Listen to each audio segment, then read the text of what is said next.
यानी कि आप अचानक ब्रेक लगाते हैं ना तो गाड़ी एकदम जैम सी हो जाती है और फिर स्किट होके आगे सामने वाले को टकरा सकती है। एबीएस जो होता है ना सिस्टम, ये रफ्तार को सेंसर्स के जरिए ना मॉनिटर करता रहता है। चलिए अब चलते हैं इसके कुछ फ़ायदे और कुछ वीक पॉइंट्स या नेगेटिव पॉइंट्स देख लेते हैं। सबसे पहले चौथा फ़ायदा इसका ये समझने कि स्टेबल कर देता है गाड़ी, आपको स्टेबल फील होती है, गाड़ी जो है ना मुस्तहकम लगती है। गाड़ियों के पीछे स्टिकर लगे हुए देखे होंगे, एबीएस लिखा होता है कि एबीएस ब्रेकिंग सिस्टम है, और हादसे का शिकार हो सकती है। इससे बचाव के लिए बहुत ज़बरदस्त सिस्टम है।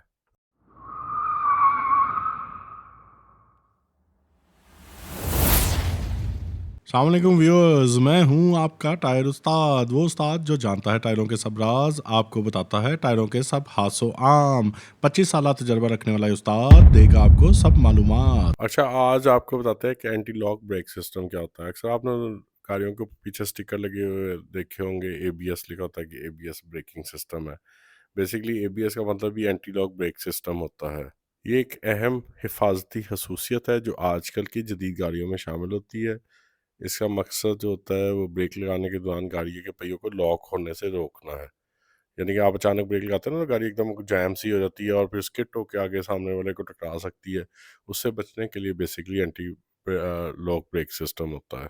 जब ड्राइवर ब्रेक अचानक या जोर से लगाता है, खासतौर पर फिसलने वाली सतहों पर, तो पहिए लॉक हो सकते हैं, आपको पता ही है, और जिस वजह से गाड़ी बेकाबू भी हो सकती है, हिट हो सकती है। इस तरह की सूरत हाल में गाड़ी स्किट हो सकती है और हादसे का शिकार हो सकती है। इससे बचाव के लिए बहुत ज़बरदस्त सिस्टम है। वैसे तो आजकल नॉर्मल गाड़ियों में भी एबीएस सिस्टम आना शुरू हो गया हुआ है। पहले ये high rated high performance cars में आता था और आहिस्ता आहिस्ता अब नॉर्मल जैसे ये सिटीज, सिविक सिविक और टोयोटा में भी कुछ वर्जन में आना शुरू हो गया हुआ है। अच्छा, अब सवाल ये पैदा होता है कि काम कैसे करता है। तो एबीएस जो होता है ना सिस्टम, ये रफ्तार को सेंसर्स के जरिए ना मॉनिटर करता रहता है। जब सिस्टम महसूस करता है ना कि कोई एक टायर ना लॉक होने लगा है, तो ये ऑटोमेटिकली ना उस पे ब्रेक का दबाव कम कर देता है और ये अमल तेजी से बार बार ब्रेक लगाने और छोड़ने की सूरत अख्तियार कर लेता है। यानी कि आप जब ब्रेक दबाते हैं ना जोरदार, तो अगर कोई गाड़ी का टायर ऐसे लगे कि स्किट स्किट होने लगा, तो ये ऑटोमेटिकली सिस्टम ऐसे कर देगा जैसे कि टक टक टक की आवाज़ आएगी और आपकी ब्रेक जब ये कभी लगेगी और कभी छूट जाएगी।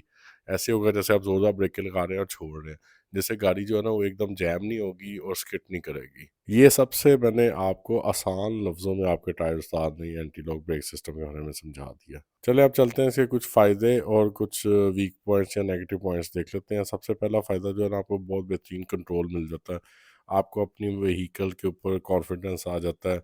आपको पता लग जाता है कि मेरे ब्रेकिंग सिस्टम अच्छा है और मेरी गाड़ी लॉक नहीं होगी, ब्रेकें इसकी लॉक नहीं करेंगी, टायर और स्किट नहीं होगी, जिसकी वजह से आप अपने को ज़्यादा कंट्रोल जो है ना अपनी गाड़ी पे महसूस करते हैं आप अपने आप का। दूसरा फ़ायदा इसका ये है कि अगर आपको कम फासले पे अचानक ब्रेक लगानी पड़ जाती है तो आप अपने आप को ज़्यादा सेफ फील करते हैं। तीसरा फ़ायदा यह है कि अगर स्लिपरी सर्फेसेज हैं, जैसे कि फिसलने वाली सड़कें हैं, तो वहाँ पे भी आपका एबीएस सिस्टम काफ़ी अच्छा परफॉर्म कर सकता है। चौथा फ़ायदा इसका ये समझने कि स्टेबल कर देता है गाड़ी, आपको स्टेबल फील होती है, गाड़ी जो है ना मुस्तहकम लगती है। और जब गाड़ी का आपको लगता है कि टायर लॉक नहीं करेंगे, तो आपकी गाड़ी ज़्यादा स्टेबल हो जाती है। जैसे कि खासतौर पे एसयूवीज़ में जो ना आप अपने आप को ज़्यादा जो है ना स्टेबल आपकी गाड़ी की ड्राइव महसूस करते हैं। अच्छा, पाँचवा अंग्रेज़ों वाला फ़ायदा समझ लें, हमारे मुल्क में तो ऐसे होता नहीं है कि कई इलाकों में जहाँ पे गाड़ियों में एबीएस सिस्टम लगा होता, तो इंश्योरेंस का जो रेट जो है ना उनको उन गाड़ियों को ज़्यादा बेहतर मिल जाता है। चलें चंद वीक पॉइंट्स देखते हैं। सबसे पहला वीक पॉइंट तो इसका ये है कि जो कच्ची सड़कें होती हैं या बर्फीले इलाके होते हैं, यानी कि जो ऑफ रोडिंग है उसमें जो है ना एबीएस उस तरह से परफॉर्म नहीं करती जिस तरह के फ्लैट रोड्स पे और हाई स्पीड पे परफॉर्म करती है। ज़ाहिर बात है, एबीएस जो है एक पेचीदा सिस्टम है और थोड़ा महंगा भी होता है, तो इसकी जो है मेंटेनेंस भी थोड़ी महंगी होती है और इसको लुक आफ्टर भी महंगा होता है। एक वीक पॉइंट इसका ये भी हो सकता है कि आप अपने आप को ज़्यादा ही सेफ ना फील करना शुरू कर दें और ओवर कॉन्फिडेंस समझें, और कई जगह पे अगर फर्ज करें एबीएस काम ना करे और आप रोड के डिस्टेंस के हिसाब से गाड़ी ना चला रहे हो, तो आप हादसे का शिकार भी हो सकते हैं। कई लोगों ने एबीएस की वजह से वाइब्रेशन और नॉइज़ का भी शिकवा किया है कि थोड़ी सी वाइब्रेशन आ जाती है टायर्स में। मेरा नहीं ख्याल, लेकिन कई लोग एबीएस सिस्टम, सारी बात है, एक पूरा सिस्टम इंस्टॉल होता है तो टायर्स की परफॉर्मेंस में थोड़ा बहुत फ़र्क डाल सकता है। अच्छा, ये हर कंडीशन में जो है मौसर नहीं है।